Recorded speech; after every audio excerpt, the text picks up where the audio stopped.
Hallo, hallo. Ja, moin. Herzlich willkommen an alle im Raum, an alle auf Zoom. Schön, dass ihr alle da seid, auch wenn das Semester bereits so fortgeschritten ist.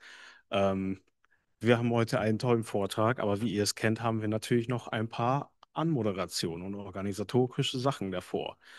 Ähm, Gleich habe ich eine Filmankündigung, aber bevor ich zu den ganzen organisatorischen komme, haben wir einen kleinen Dank schon mal jetzt auszusprechen. Wir möchten natürlich zu einem Dr. Tobias Schmidt danken für die Betreuung und die Hilfe und den Teil mit der Anbindung an die Universität zum Beispiel. Ähm, Die Unterstützung der Ringvorlesung. Ohne Tobi wäre das alles gar nicht möglich. Ähm, Der hat das ja dieses Semester von Franziska übernommen. Nächstes Semester haben wir dann auch das große Glück, dass Benno Flatwart die Betreuung übernimmt. Ähm, und einen ganz großen Dank für Tobi Schmidt. Danke. Das ist natürlich noch nicht alles. Es gibt natürlich auch das wunderbare Orga-Team, das ganz viel macht. Es gibt Tobi Schmidt. Aber es gibt auch ganz viele wichtige Sachen vor Ort hier im Audimax, die wir ohne unseren Technikmenschen, Stefan, gar nicht klarkommen würden. Deshalb auch nochmal einen großen Dank an Stefan Koch, dass du da bist. Ohne dich wären wir sehr, sehr, sehr häufig aufgeschmissen bei allen möglichen Sachen. Dankeschön. Gut, dann darf ich euch ganz voller Vorfreude bereits die nächste Sitzung und die letzte Sitzung leider ankündigen. Wir haben nämlich einen Filmabend geplant. Wir zeigen den Film Dear Future Children vom Regisseur Franz Böhm. Er ist in 2017 erschienen und begleitet drei Aktivistinnen auf sehr verschiedenen Kämpfen auf sehr verschiedenen Teilen der Erde. Zum einen den Kampf in Hongkong zu der Zeit für die Demokratie, in Chile für soziale Gerechtigkeit und Uganda für Klimagerechtigkeit. Es ist eine unglaublich herzbewegende Dokumentation, die sich mit der Frage beschäftigt, was für eine Welt wir für die Kinder der Zukunft erschaffen wollen und können. Ähm, also taucht gern zahlreich auf. Der Film wird nicht Teil der Online-Tests sein. Er ist auch kostenlos. Alle Menschen, die ihr kennt, sind eingeladen, ähm, dass sie hierher kommen können. Also gebt allen Bescheid. Wir verteilen auch nochmal Sharepics. Kommt gerne zahlreich vorbei. Gut, dann, bevor wir mit der Vorlesung beginnen können, noch als letzte Erinnerung, nächste Woche beginnt der letzte Online-Test, an dem ihr teilnehmen könnt. Ähm, und er wird noch diese Vorlesung beinhalten, aber nicht mehr den Filmabend nächste Woche. Genau. Dann darf ich auch mal wieder weitergeben an Tobi. Hallo. Ja, vielen Dank. Vielen Dank auch für die netten Worte, war ich gar nicht darauf vorbereitet. Aber ich muss auch sagen, ich mache gar nicht so viel hier in der Vorbereitung. Also sozusagen die diese Klima-Ringvorlesungen organisieren, vorbereiten, durchführen, sind die Menschen, die hier an ihren Laptops sitzen. Dani, Tessa, Nico, Thea, Jantje. Genau, das ist sozusagen das Core-Team und es macht total viel Spaß, mit euch das zusammen zu machen und zu denken. Und ohne euch würde so eine große Vorlesung, also auch wenn es sich nicht so groß anfühlt, hier im Raum, aber sozusagen mit all den Leuten, die sich das dann noch anschauen, gar nicht stattfinden. Okay, ich begrüße auch jetzt euch zu der vorletzten Sitzung in der Ringvorlesung Klimakrise Claiming Tomorrow und wie schon gesagt, eben zum letzten Vortrag. Ich werde die Einführung jetzt ganz kurz auf Deutsch machen. Necmettin versteht auch sehr gut Deutsch und der Vortrag wird dann gleich aber auf Englisch sein. Wenn wir so zurückblicken auf dieses Semester, dann glaube ich, dann hatten wir eine sehr breite und auch eine sehr bunte Palette an ganz vielen Vorträgen, Einschätzungen, Analysen, Perspektiven und so weiter auf die Klimakrise. Und die Hoffnung ist, dass Sie und ihr nicht hier einfach nur teilnehmt, um eben einfach vielleicht auch ein paar Credit Points zu sammeln, sondern dass ihr auch etwas mitnimmt für die Beschäftigung mit dem Thema der Klimakrise und ob wir wollen oder nicht, wir müssen uns mit dem Thema auch weiter beschäftigen und dass ihr auch so ein paar Einsichten vielleicht auch gewonnen habt, die ihr vielleicht so auch noch nicht gedacht habt, dass sie euch vielleicht das eine oder andere auch vertiefen könnt, dass es euch angeregt hat, Dinge weiter zu denken, weiter zu forschen oder vielleicht auch sogar aktiv zu werden. Der Vortrag heute, eben zum Abschluss von der Vortragsreihe, ist vielleicht noch mal ein bisschen was Besonderes, da er eben zum einen ganz stark auf eine ganz spezifische Region fokussiert und auf eine bestimmte soziale Bewegung, nämlich eben auf Rojava im Nordosten Syriens und auf die kurdische Bewegung. Eine Bewegung, die vielleicht mit der zapatistischen Bewegung im Süden Mexikos so eine der spannendsten Bewegungen im Hinblick auf so eine sozial-ökologische Transformation und vor allem auf eine radikale sozial-ökologische Transformation in den letzten Jahrzehnten, kann man eigentlich schon sagen, darstellt. Und gleichzeitig ist es eine Region mit einer ganz besonderen geopolitischen Lage, da werden wir wahrscheinlich gleich drauf eingehen, und die aber auch mit sehr extremen staatlichen Repressionen konfrontiert ist, eben auch parallel zu Chiapas. Und das ist immer eben auch verbunden mit ganz spezifischen Naturverhältnissen. Also es sind immer ja gesellschaftliche Naturverhältnisse. Wir werden da vor allem eben heute auf Wasser und Dürre eingehen. Das ist aber nicht nur deswegen ein besonderer Vortrag, sondern auch, weil Necmettin Türk eben nicht nur ein herausragender Wissenschaftler für die Region ist, der auch schon sehr viel dazu publiziert hat. Also wenn ihr uns hier da noch ein bisschen was nachlesen wollt, könnt ihr auch nach seinem Namen googeln. Er hat auch noch weitere Publikationen sozusagen in der Pipeline, sondern er ist auch eben ein langjähriger Aktivist, eben sowohl ein Menschenrechts- als auch ein Umweltaktivist.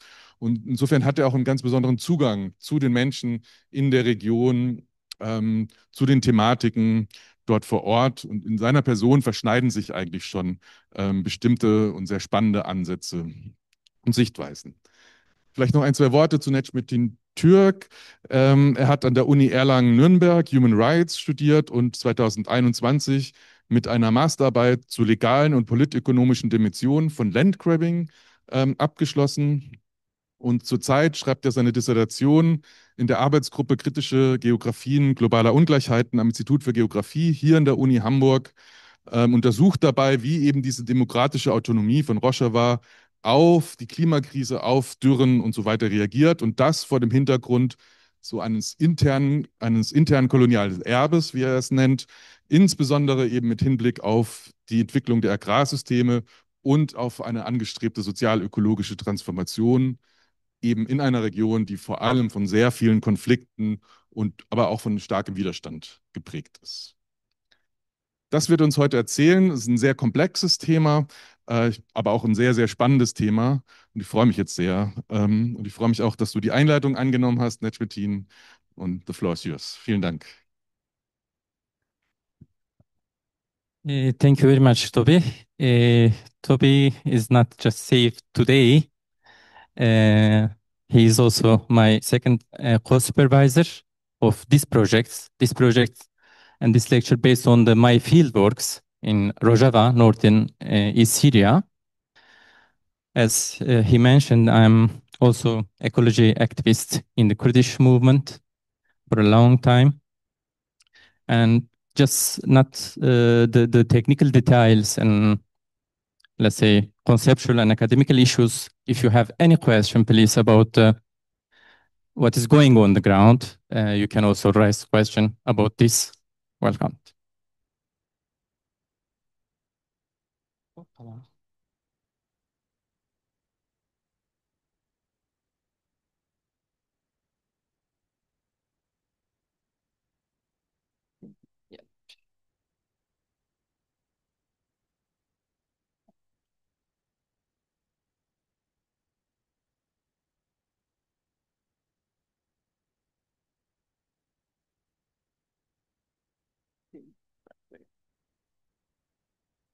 Well, there is a huge crisis concerning the water crisis, and there is also climate change in this drought.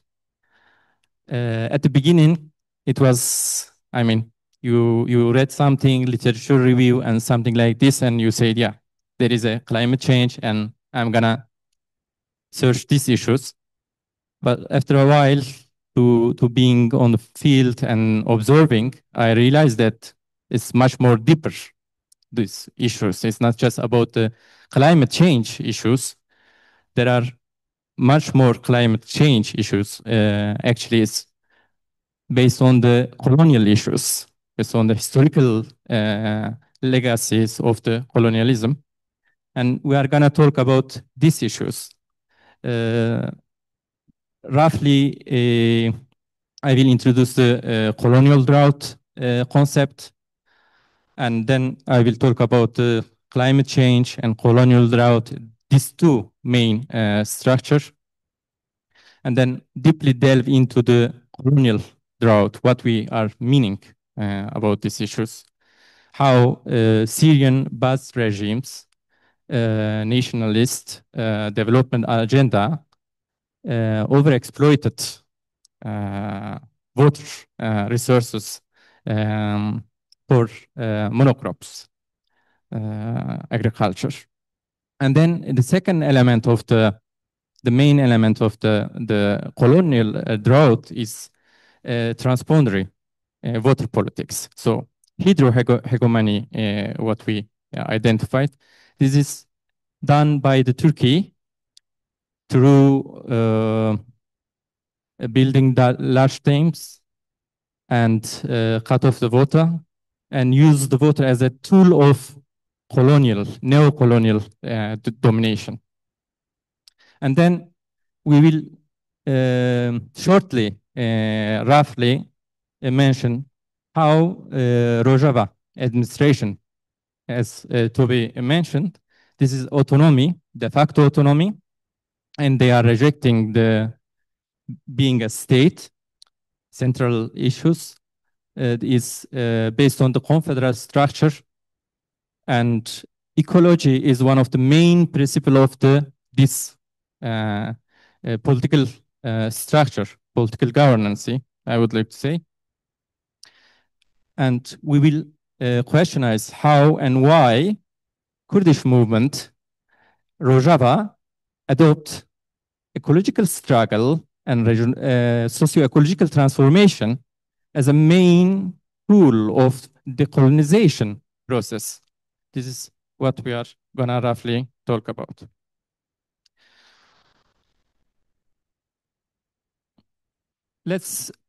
Before we go, let's talk about a bit Kurdistan. I'm pretty sure some of you familiar with Kurdistan, but let shortly introduce the issues.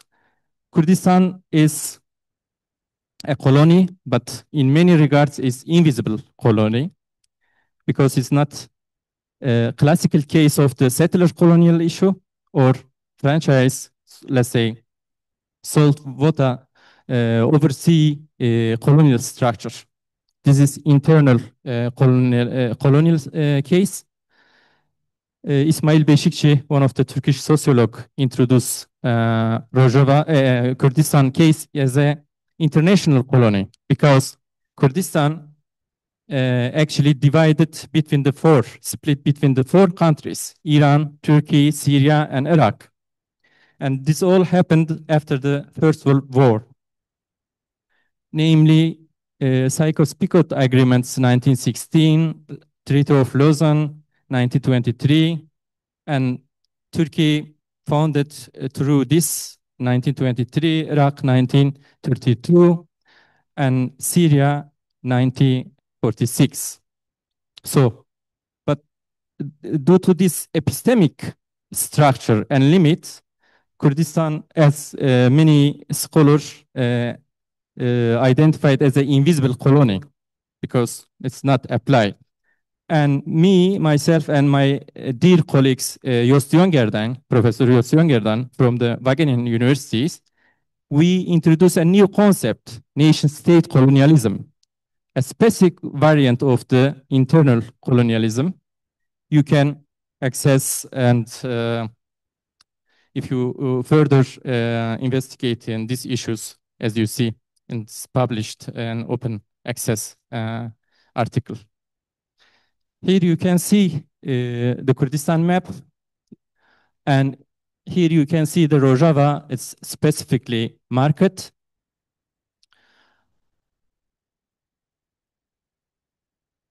And this is the map of the Rojava. the blue regions under the invasion of the Turkey, and yellow is Rojava, northern East Syria. Well, my question is, what reminds you the term of the drought at the beginning, roughly? Do you have any comments, an idea? Why we are talking about the colonial issues? I mean, drought is mostly remind us something else. Do you have any comment? Well, thank you. I think it's in many regards, if you look at the drought in itself, it's very complex issue. It's not just hydrological or meteorological issues. Firstly, remind us this issue, but it's much more deep, much more social, much more political, much more economical, connected to all these elements, and much more, of course, historical.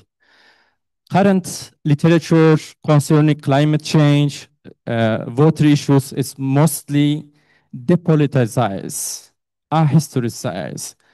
They cut these links, but we know that whatever we are living and facing today has as such colonial and historical, social and political background. That is why we introduce the colonial drought, because in Rojava, we will see deeply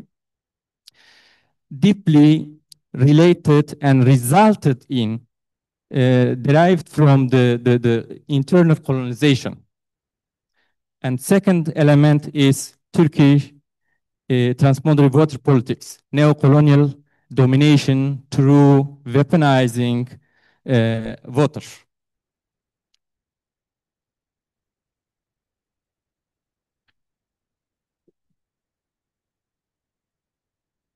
Well, as I said, there are already few drought typologies, meteorological, for example, hydrological, agricultural, socioeconomic, all of them. It's insufficient to identify what is going on the ground. It was personally a huge crisis for me too. I didn't have any idea, and I was totally stuck at the beginning when I realized, okay, we're talking about the drought. Okay, there is a climate change in this drought. Rainfall is obviously decreased for last few decades. It's okay. That's much more. What we should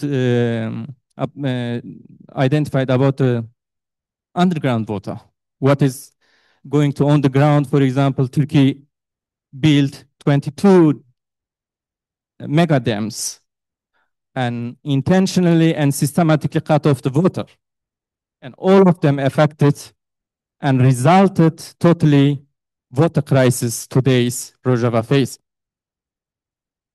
So then two main elements I realized they exist and functioning in this process is one of them internal colonization, in this case, Syrian Baathist regime. So based on the Arabization, monoculture, infrastructure, and etc. And second one, neo-colonial hydrohegemony by the Turkey. And of course, the result of the colonial drought is very destructive, detrimentally affected the Rojava. One of the main issues is ecological degradation. So roughly 3 impacts on the periphery. As I said, we identified Rojava as a periphery. In internal colonization, there is a 2 structure, one of the center and one of the periphery. And center exploit and extract minerals, water, lands, cheap labors, everything from the periphery. And what many scholars identified as a de-development, true development. So center apply such a development case, but underdeveloped the periphery through this structure working. And impacts is really detrimentally. Groundwater depletion is in Syria, in Rojava, is very critical level. Many river drying and salinization, of course, due to flood irrigation is very high. And second one, socioeconomic erosion, collapse of agrarian livelihoods, so mainly peasants and family farming issues collapsed because the monocrops and agricultural, industrial agriculture issues. Loss of course, food autonomy, seeds, and turn on the all peasants and rural peoples into cheap labor. So this is a part of the development, underdevelopment, and prioritization. And third one is political and cultural marginalization. Of course, the main point of the internal colonization is to eliminating, assimilating ethnic groups. In this case, Kurds, because Syrian Ba'athist regimes main policy was Arabization, elimination of the Kurds, and agriculture and water, so mainly building dams, such as infrastructure, and controlling and designing socio-spatial as a elimination tools, assimilation tools. Through these systems, this integration of the population physically and turn into a cheap labor and force them to cities, centers. And through this system, assimilation is inevitable. Here you can see the schema is this graph. Is you can see that at the top there is a center. Then we see the hydrohegemony. In this case, is Turkey's GAP projects. GAPs is acronyms of Turkish names, and this means Southeast Anatolia project. This is Southeast Anatolia is North Kurdistan, Turkey parts. And second one, internal colonization, Ba'ath regimes, as we mentioned. And how its work is through water resource control. The main issue is controlling and designing the water resources through, and in this case, especially extractivism, monocrops, land, and agriculture. And of course, state doing this through infrastructure, dams, bureaucracy, security tools. Most likely you heard the Timothy Michel. He identified the role of dams. I said state built dams and dams built state. What we are understanding from this structure is states are not just designing such a dams and socio-spatial issues, but bringing through this infrastructure the state in itself through control mechanisms, through bureaucracy, through staff, and other technical issues. And of course, as I mentioned, peripheral impacts is socio-economic collapse, political and cultural marginalization, and ecological degradation. Of course, this is not a simple and passive structure. Against this colonial structure, there is a collective resistance and reclaiming democratic governance from the ground. So let's talk about a bit multidimensional drought in Rojava. Let's talk about a bit climatic conditions and climate-induced drought. This, rainfall is not very high, between 250, 400 millimeters. and during the summer is over 40 degrees. But it was sustainable somehow till beginning of the 2007 and 2010. It was the worst drought in the recorded, let's say 900 years. The worst case happened, and it was catastrophic in many regards. And here you can see that's how dramatically between 2010, 7 and 10, how dramatically increased the temperature and decreased the precipitation rainfall.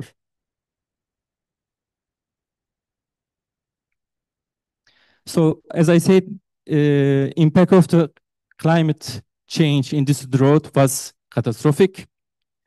Wheat and barley, for example, declined by 47% and 67% respectively. Since agriculture was one of the main income of the Syrian state, roughly 25–30% of the GDP, it was catastrophic, of course, for the economy as well. So rural socioeconomy and working condition totally collapsed. At the end, there are different, let's say, figures. Some researchers, some sources say around 500,000, some say 1.5 million people at the end immigrated internally to city centers from rural areas. But this very deterministic, I mean, for a while, the literature and research on the Syria and Rojava case was very deterministic and very simplistic way to identify the crisis and collapse of the socioeconomic structure in the rural areas is due to just climate change in this drought. Indeed, then some critical approach and lenses through some scholars, they say no, there are much more the climate change in this drought, namely the beginning of the 2000, Syrian state start to cut off the whole subsidization, agricultural subsidization through neoliberal structure. This was one of them. I mean, diesel, seeds, and a lot of other subsidies totally cut off through this neoliberalization. And say it, of course, mismanagement, because the dramatic decrease of the underground water sources as well, you cannot apply.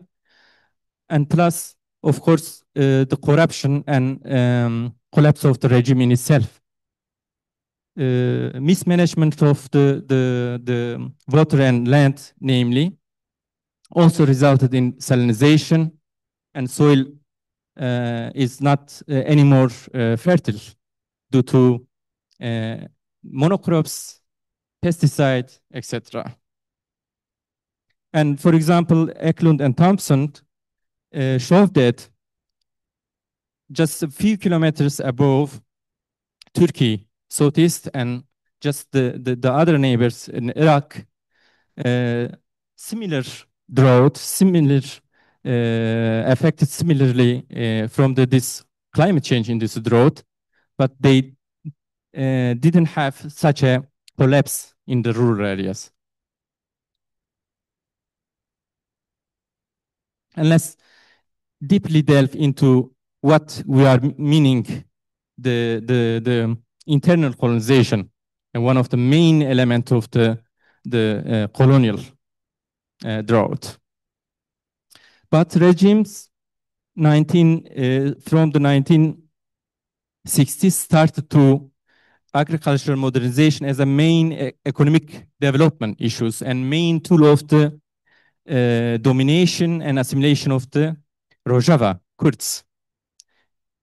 And firstly, they built Tafka and Tishrin dams, very huge big dams, and then displaced the Kurds and dispossessed Kurds. So Kurds, let's say 20% of the Kurds lost their land rights and they forcibly displaced.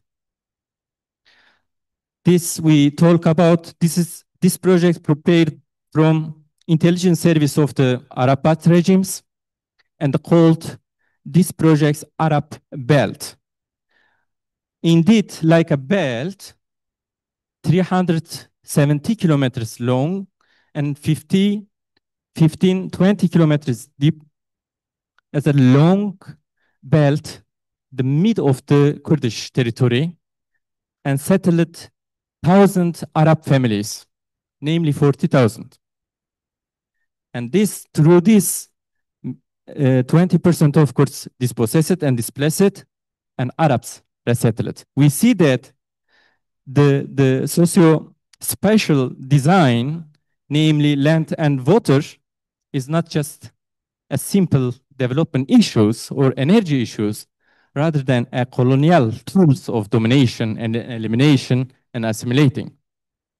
And of course, the irrigated, since I mentioned before that the main of the development issues to monocrops, strategic crops because the GDP issues, they based on these issues and they wheat, barley, and cotton they produced and banned the whole, let's say, family farming, local knowledge, systems, seeds, and etc. And through this dramatically, we can see that, for example, the beginning of the 1980s, 100,000 hectares irrigated land dramatically increased and reached 1.6 million hectares in 2004. This means huge, almost doubled. We just mentioned that climate change exists, drought exists, and your underground water dramatically decreasing, and Turkey systematically built new dams. So in all cases, your water resources is systematically decreasing, and you are doubling, more than doubling irrigated lands. Then what you should apply? Of course, underground water. And this means a lot. I mean, today, it's every day, every year, a few meters going to deep. And around more than 200,000 underground water wells exist in Syria. This is huge. There is no such a case. Yeah, exactly 213,000 wells. And mostly it's unauthorized. And so this massive groundwater exploitation also, as I mentioned, salinization causes salinization and permanent aquifer damage.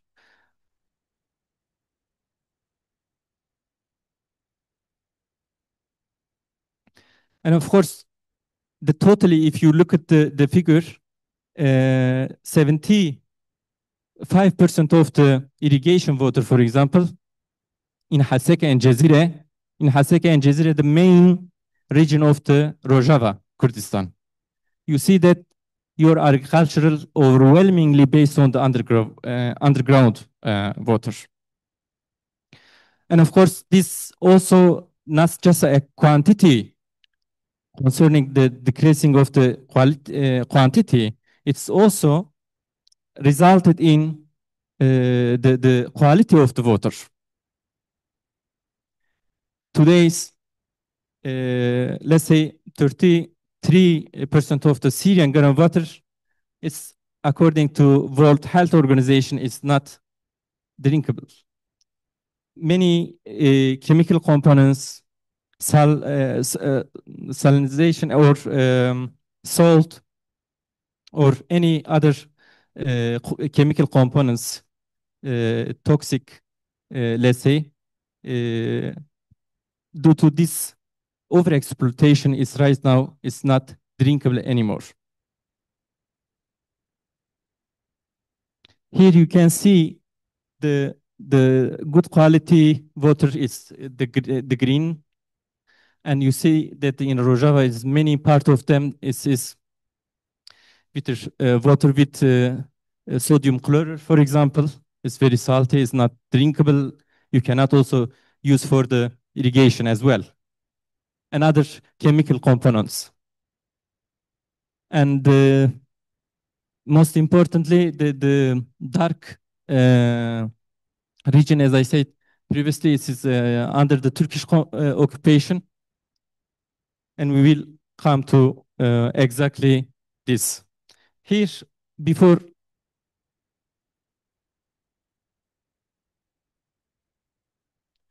I came to, in this dark region, marked by the dark gray, there is a big water station called the Aluk station, and it provides the water before Turkish occupation, approximately 1 million people. And right now, after the Turkish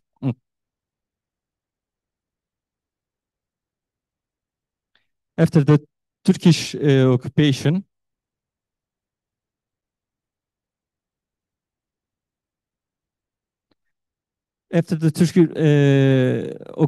is right now is Turkey systematically cut down these issues.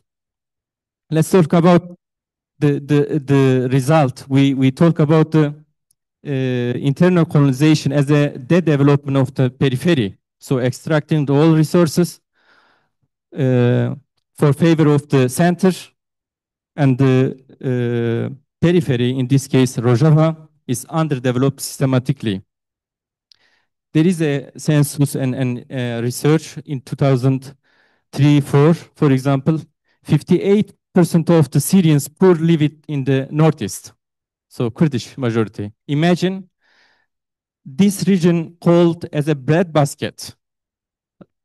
Roughly 70-80% of the all grain produced there. 1/3 of the petroleum, oil, and natural gas there. And half of the society of this population of this region living under the extreme poverty. This is what we identify the development of the periphery through internal colonization. And another main, let's say, element of the colonial drought is hydrohegemony and transboundary water politics, as I previously mentioned. Here you can see the maps. You can see that Turkey, let's say here, I think, yeah, this the left ones is the Tigris Euphrates River, and the right one is Tigris River, and you can see the completed measure dam, the marked by the road red. You see how many and how intense Turkey built the dams and cut off the whole water to the main water resource of the Syria, Rojava, you see there. So let's talk about some basic data. So 90% of the Euphrates flow, Turkey controlled this. 50% of the Tigris, river as well. So how Turkey applied this? From the 1970s, Turkey built 22 major dams and 19 hydroelectrical plants. That means almost half of the water is not accessible, cut off by this mega development project, so-called development, but it's huge intervention, colonial intervention, I would like to say. And of course, transboundary water politics, it's not just about this, it is legal issue as well. It's not just political, it's legal issues. There are some regional and international legal norms and agreements. Turkey, of course, do not apply and do not admit and do not sign and accept the basic structure. Just one of the protocol, let's say 1978, between Syria and Turkey, regionally, they had such an agreement. And according to this, Turkey has to release 500 metric cubes per second. But Turkey never applied this. And when Rojava revolution occurs in 2012, declared their autonomy de facto, Turkey systematically weaponized the water. Previously, as I said, due to this mega development dams projects, already decreased systematically the water, and now intentionally used water as a tool of colonial domination and tool of the elimination. So weaponization of the water we see. So from 500 metric cubes decreased to dramatically 200. In some cases, in some periods, even 160, let's say.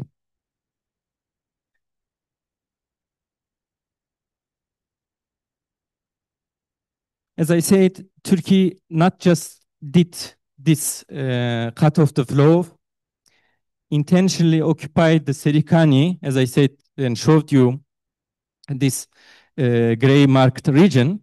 There is a Alok water station, and they cut off to this station. And one of the biggest city of the Rojava in Kurdish region is Haseke, and there over 1 million people, including 200, 300,000 internally displaced persons living, many refugee camps there. And there is a huge water crisis. Could you imagine 10% of your household income you are spending for the water? And even it's not safe to drink. It's not healthy, really. It's because of the lack of this infrastructure and Turkey's these issues. They are just drinking and some private sectors providing through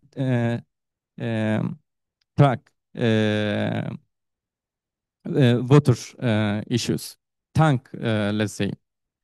And this is, of course, is very detrimentally affected the people health as well.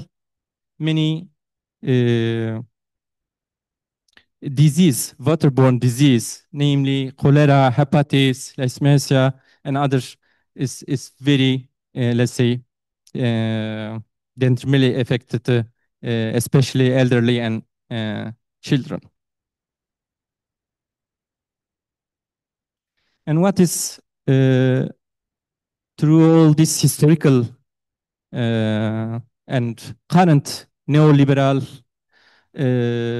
Syrian regimes, internal colonization, neoliberalization, so destruction of the all water resources, and plus Turkey neo-colonial transboundary water politics. All of them, it's And of course, last, let's say, decades, an internal war, civil war in Syria as also. You know, since 2011, there is also civil war. And the whole this multi-layered crisis today brought about the huge socio-ecological, economical, cultural impacts. And how Rojava administration as a democratic autonomy, how responds these issues is also very important question. Through this case, what we are learning from the Rojava is very inspiring, despite of all challenges, all deficiencies. So during my interviews and observation, almost all institutions and all political cadres and, let's say,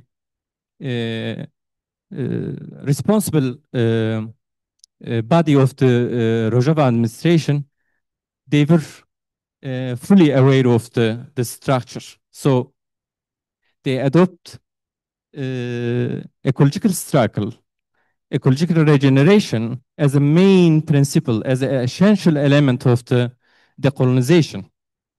They are aware of this. This is colonial legacy. This is colonial destruction. And ecological regeneration should be main principle of the decolonization. What they are doing, exactly what colonial structure imposed on them, they construct this structure. Let's talk about some basic issues.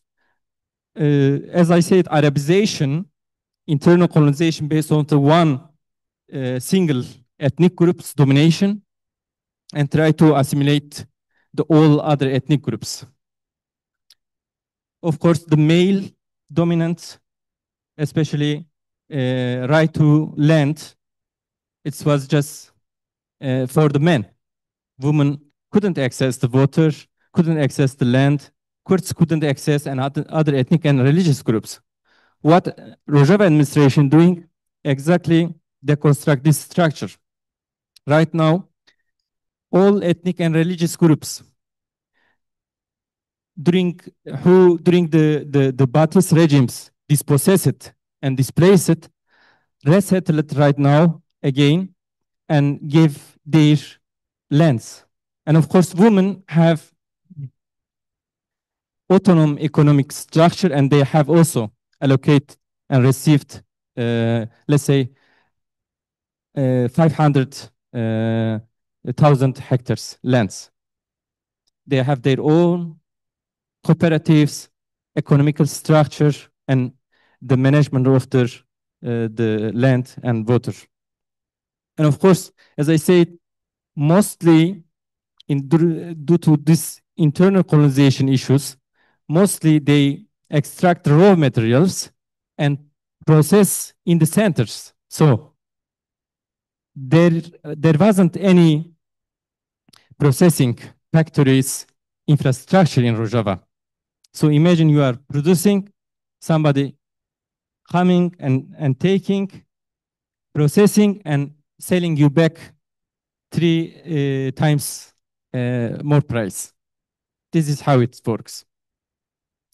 And then Rojava administration applied the eco-factories, eco-economy concept, and just for self-sufficiency and social benefit, they establish and build eco-factories for processing. Right now, it's about self-sufficiency systems. So whatever they are producing, they are also can processing, and almost the level of the self-sufficiency and food sovereignty they access.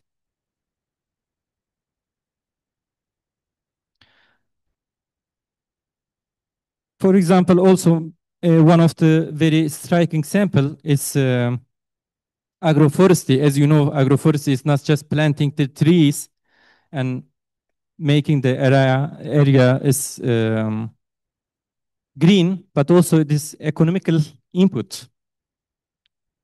Specifically, for example, olives, vineyards, almonds, all of many fruits, trees, they planted around 140,000. And of course, against the monocrop issues, right now, they crop rotation as a main policies.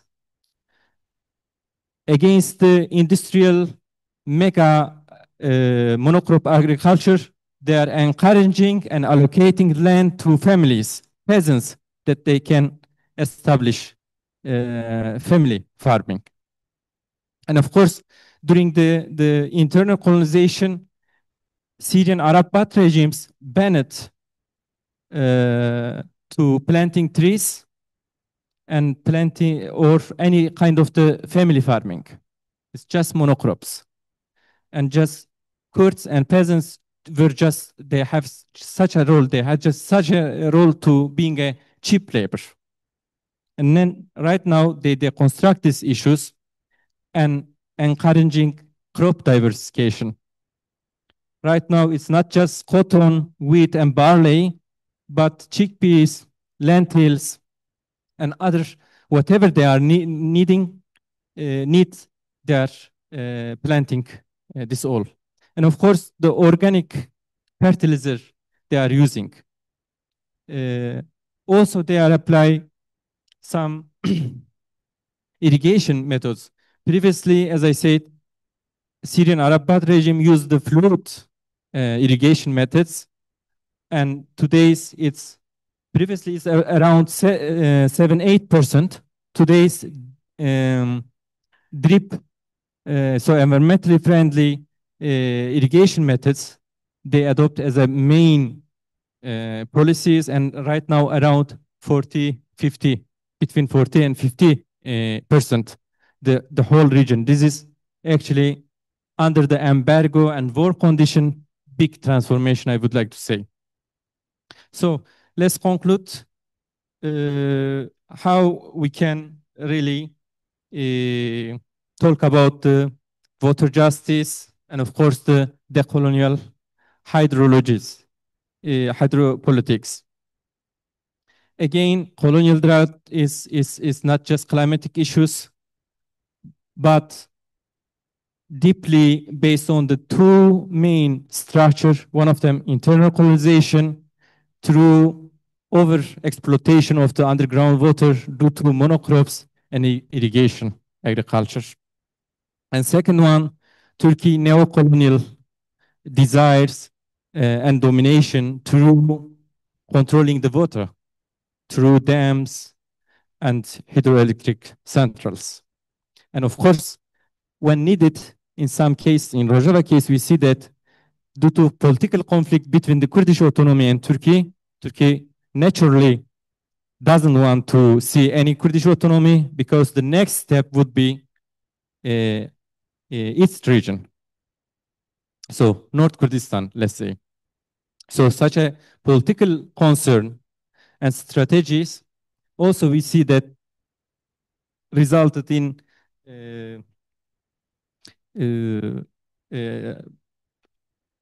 water weaponization.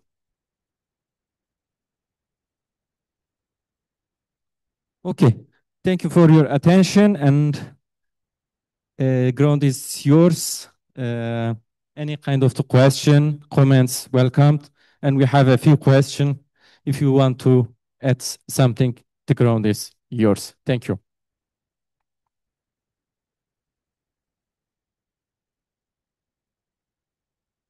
Okay, thank you very much, Necmettin. I think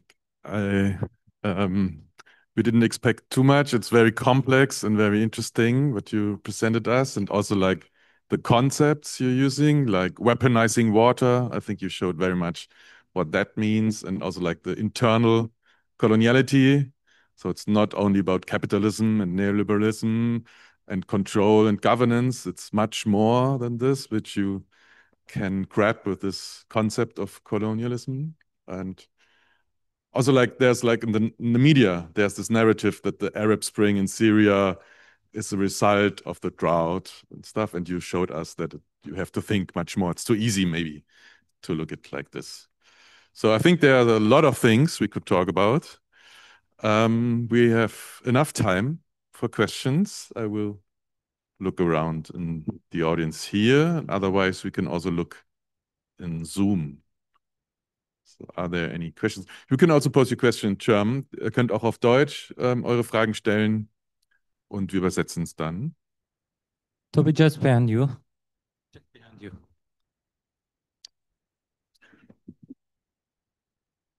Yes, thank you for your lecture and your work. I have a question regarding you mentioned it as a autonomous governance project. Can you elaborate on that? Is it like a governing body? Because I've often heard about it's many left groups here in Germany talking about Rojava.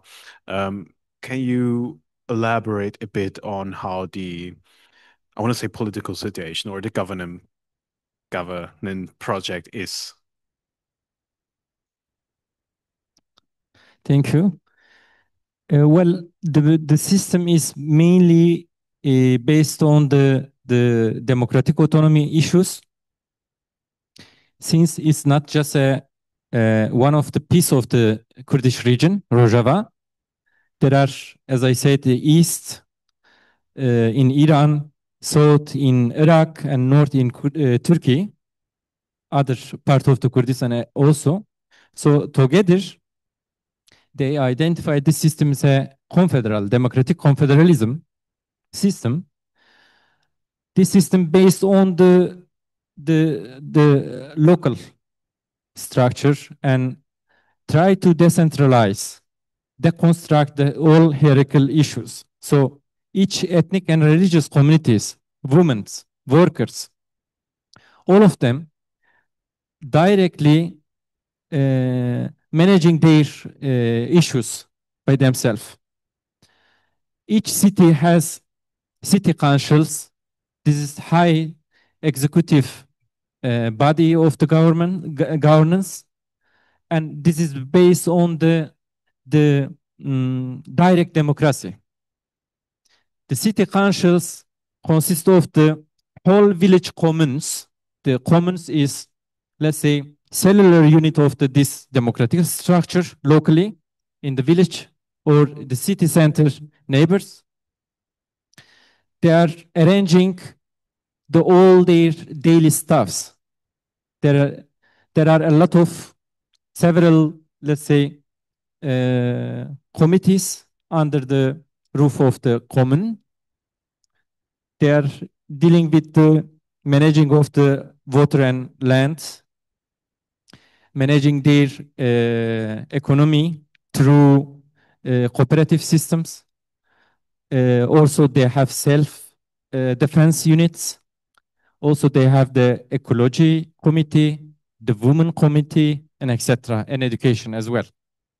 So these systems is politically organized in this way, and roughly it's based on the three main structure. One of them is cooperatives.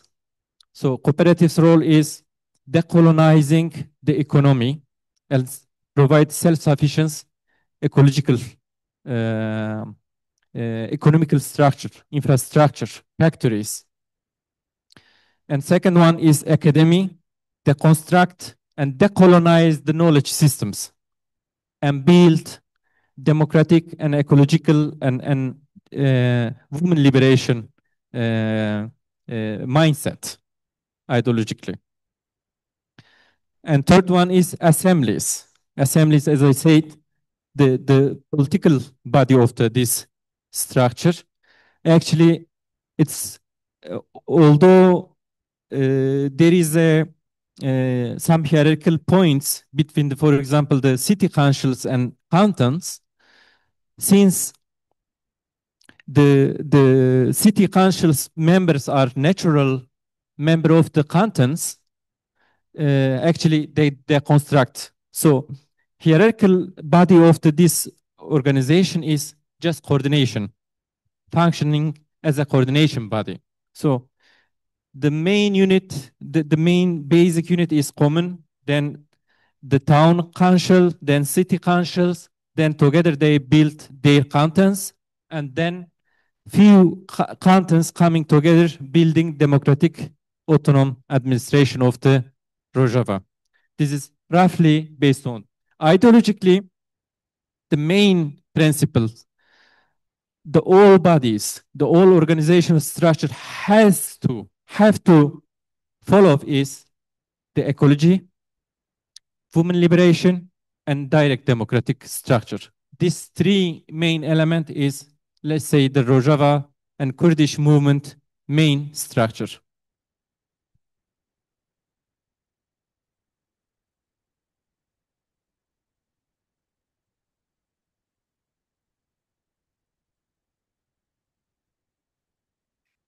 Just to add on it, maybe you can give us a very short historical context, because I don't think that everybody knows like the history of this region. So in such harsh conditions and repression, why such a progressive movement, such progressive ideas, why could they arise? Why they are in this condition? So, but very shortly, I know it's a big question, but maybe you can give us some historical background. Yes, thank you very much. I think it's very, very important aspect of this.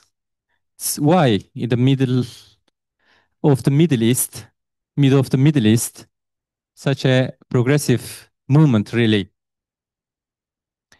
shaping and inspiring the rest of the world. I mean, I had opportunity to exchange with Zapatista, many colleagues in Latin America, for example, is very popular, and our colleagues just mentioned in Germany as well, inspiring many, many people, many, many activists around the world. Why such a? So Kurdistan, as I mentioned, divided dramatically between four countries, and even doesn't have any colonial status. Imagine, invisible. Four parts of Kurdistan face to cultural assimilation, physical, cultural, in many massacres and genocides. They, for example, in Syria case, for example, around 20%, imagine one community, 20% forcibly displaced, dispossessed. They lost their all main political, cultural, and economic rights. Literally, they even didn't have identity card, couldn't access the education, for example, health, for example, travel, any main basic issues. In such a case, Kurdish movement started the guerrilla insurgency, guerrilla struggle against this colonial structure. 1970s, 80s. At the beginning, it was quite traditional Marxist-Leninist ideological structure and motivation, and aim to build Kurdistan state, because we are biggest ethnic groups without state. We are 50 million, more than 50 million people without any political status and let's say state. And against this, during the 1990s, due to collapse of the Soviet Union, Kurdish movement start to look at another path.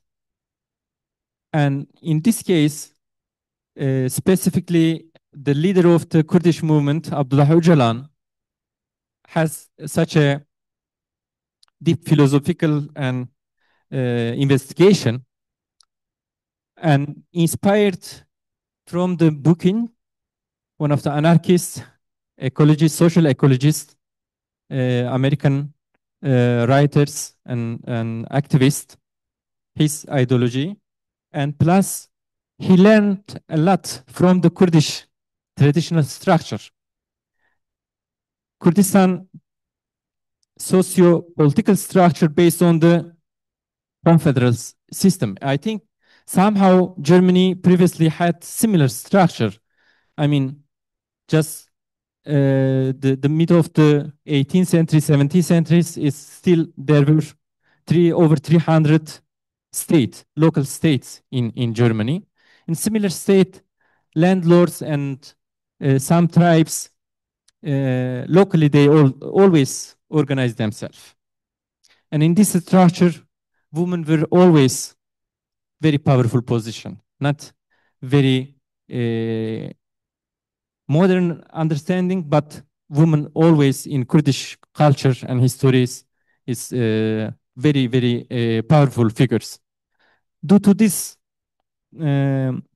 decentralized confederal tribe system and political organization, and plus women structure, powerful structure and position, it was very inspiring. And second one, in the Syria case, in Rojava case, we see that socio-spatial design, control of the resources, mainly water, land, and forest, this has become the main tool of the colonial domination.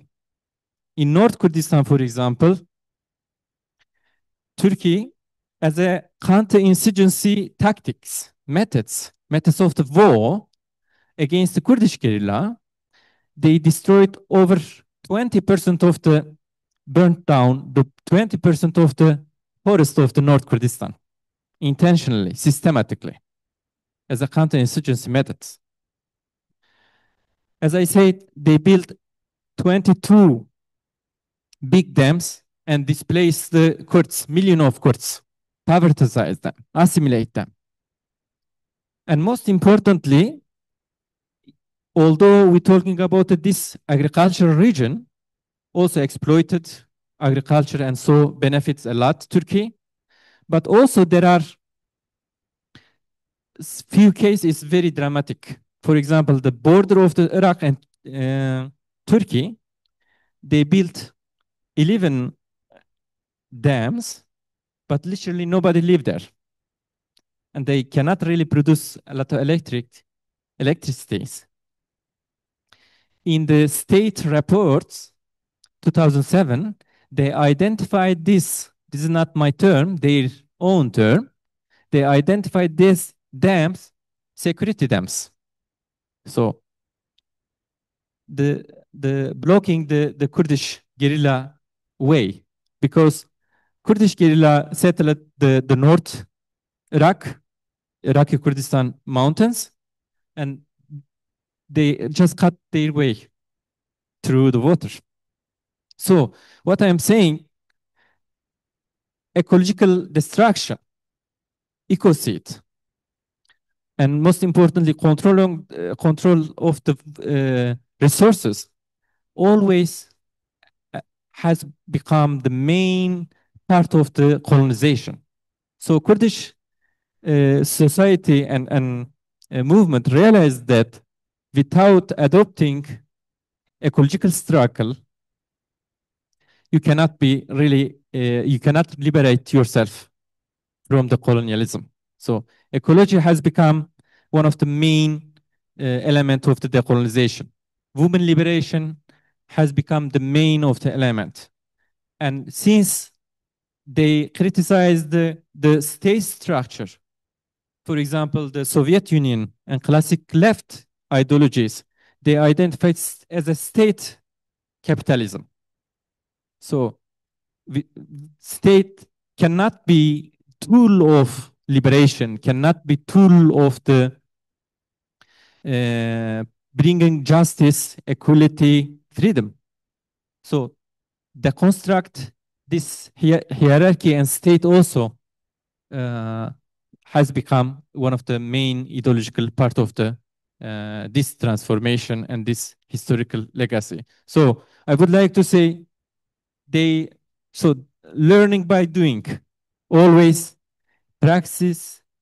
Many times they failed. In Rojava, currently they are failing in a lot of issues, but they are learning. Self-critics. So destructing colonial capitalist patriarchal systems, building ecological, women liberation, and direct democratic structure together simultaneously. So this construction and deconstruction is really working in very dialectical way and spontaneously, I would like to say. Thank you. Thank you for the historical overview.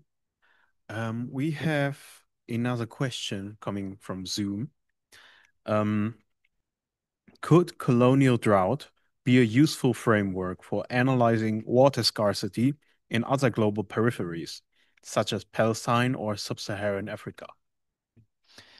Very good question. Also, I'm really wondering how you will reflect these issues. Imagine a country has just internal colonization issues. There is no neighbor countries with transboundary water, rivers. In such a case, can we still apply and identify and conceptualize such a case as a colonial drought? And another case, imagine a country without any different ethnic composition, internal colonization, and assimilation issues. Let's say Japan.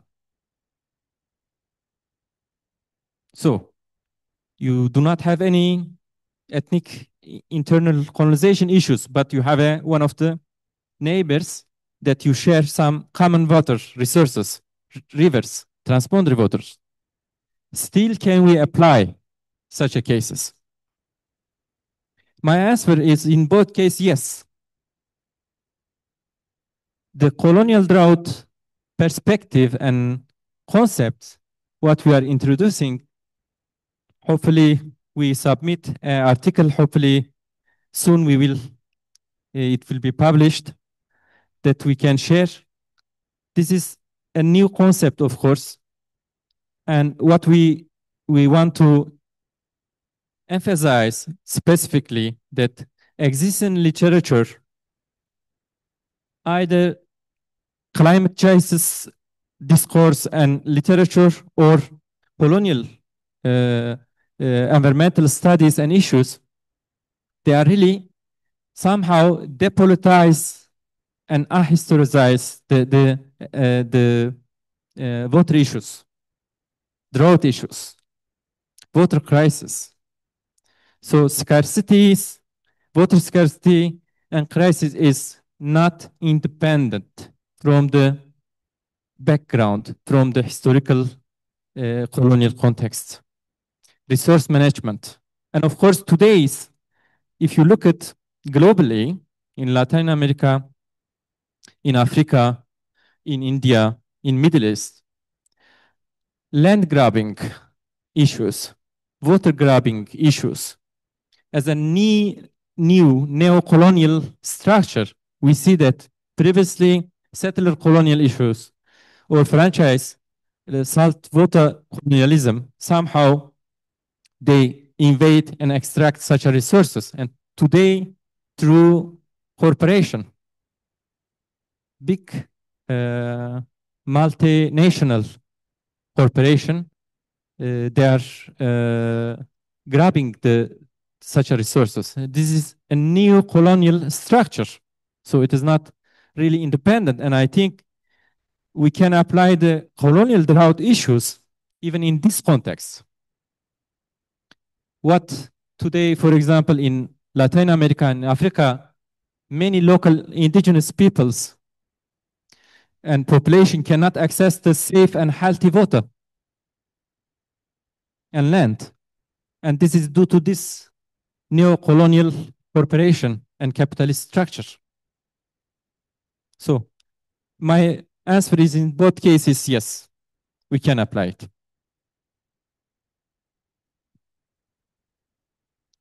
Thank you for your answer. If there are no more questions in the room, we have one last question, also from Zoom. What are the ethical responsibilities of the international community in responding to forms of ecological violence described as colonial? Again, please. I couldn't get it. Yes. What are the ethical responsibilities of the international community in responding to forms of ecological violence described as colonial? I mean, if you look at today, the colonial and capitalist structure, they are well organized. They have some, of course, intellectually and discourse and epistemically, they are well organized.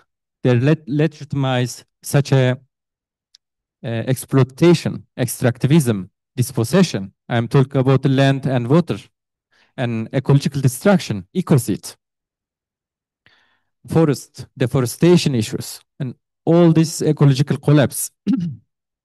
This is under the brand of the development issues, economic development, and green economies, and etc. It's many way they are legitimizing this violence. They are well organized. World Bank, for example, International Monetary Funding, this such a international organizational structure also being a main tool of this exploitation and neo-colonial structure. We see that globally they are well organized. They are together acting. They are sharing information, technology, military, and other security and tools and weapons and economic resources as well. So even the legal structure provides such a ground to international corporations, so multinational corporations, bodies, and states to exploit, to extract, and destroy the ecological structure. In such a case, I think it's show us and telling us many things. So against this, it's really single body or island in the middle of ocean doesn't make sense, I think. It is something, it's valuable, of course, but cannot resist really long term. So in such a case, I think international solidarity makes a lot of sense. Building such a organic networks, sharing experience, coming together, designing new collective strategies, learning from each other, it would be really the great way to dealing with and resisting this global capitalist and colonial structure. So the point is international community. I mean, I don't want to really delve into these issues, but I think we can speak. You know, this main question of subaltern can speak or not. I think we can. But who will hear us? This is the problem.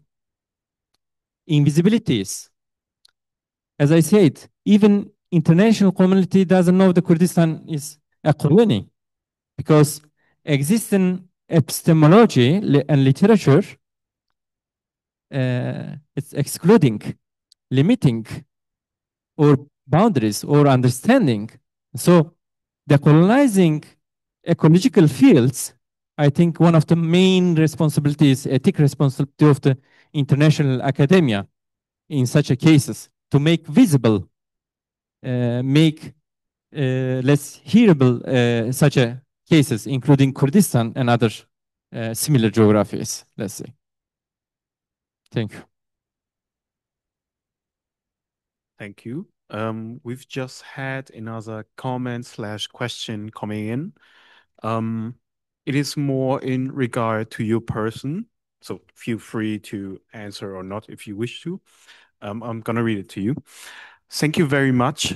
Good luck for your work on all levels. As an academic, do you feel free here? Can you write about these issues in the way you want to, or do you feel obligated to self-censor or coerced to write in a certain way? What are the most tricky conceptual issues?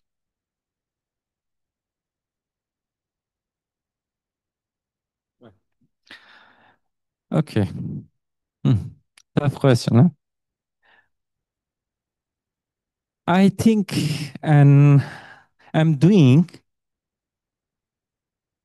as I identify myself as an activist, not just scholar, I'm believing in producing the knowledge together, not just extractivism issues.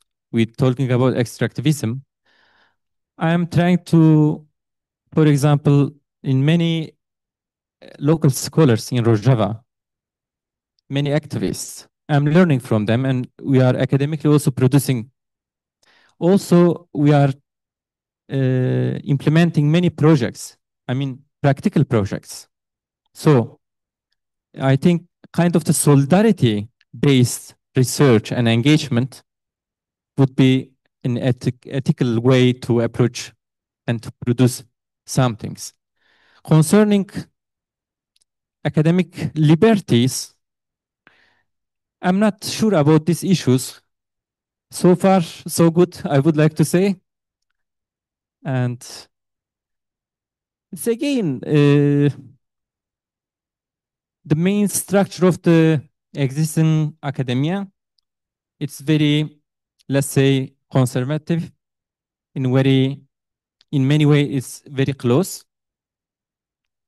Due to such a understanding and epistemic barriers, they are really not too much open to epistemology from the global south and colonized lands and scholars.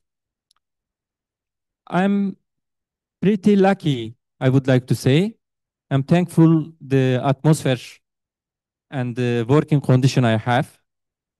In this regard, so far, I haven't had any such challenges, rather than kind of the solidarity and encouragement, I would like to say. But some of my colleagues, I know the different countries and different regions, and of course, you cannot even talk about this. In case if I talk about such issues and write such issues, I will be directly imprisoned in the Turkey. And I am Kurd. And Ismail Beşikçi, one of very inspiring figure, pioneer of this field, a Turkish sociologist. He's imprisoned 17 years in Turkey. Just for one thing. He said Kurdistan is an international and internal colony. Just for this, for his PhD thesis, imprisoned 17 years, imagine. So there is very consistent structure in the systems, legal, political, economical, and academia, in media, of course, mass media. All of them really collaborate, work together, and consistently and systematically excluding the other voices. And unfortunately, in many cases, they achieve this. We are not, I mean, some cases, I think he mentioned Africa or Palestine somehow. I mean, you are all somehow heard, for example, the Palestine cases, what is going on the ground, and historically, Palestine is relatively visible if you compare the Kurdistan. Kurdistan is visible and luckier than the, for example, the Trigya, Eritrea region in Ethiopia. Have you heard this genocide? A few years ago, 500,000 people, I'm not talking about the 50,000, 500,000 people in Trigya, in Ethiopia, ethnic composition, systematically, Ethiopia state committed genocide. And nobody knows this. You see that how structured, how this hierarchy is visible, make visible or invisible such cases. And or common responsibilities really sharing this. And that's why I was, and I'm still very exciting being here to sharing this. And such a conversation, such a dialogue, such an exchange, I think is very meaningful to raising such awareness, make visible some cases, and most importantly, build such an organic network and solidarity, I would like to say. Thank you.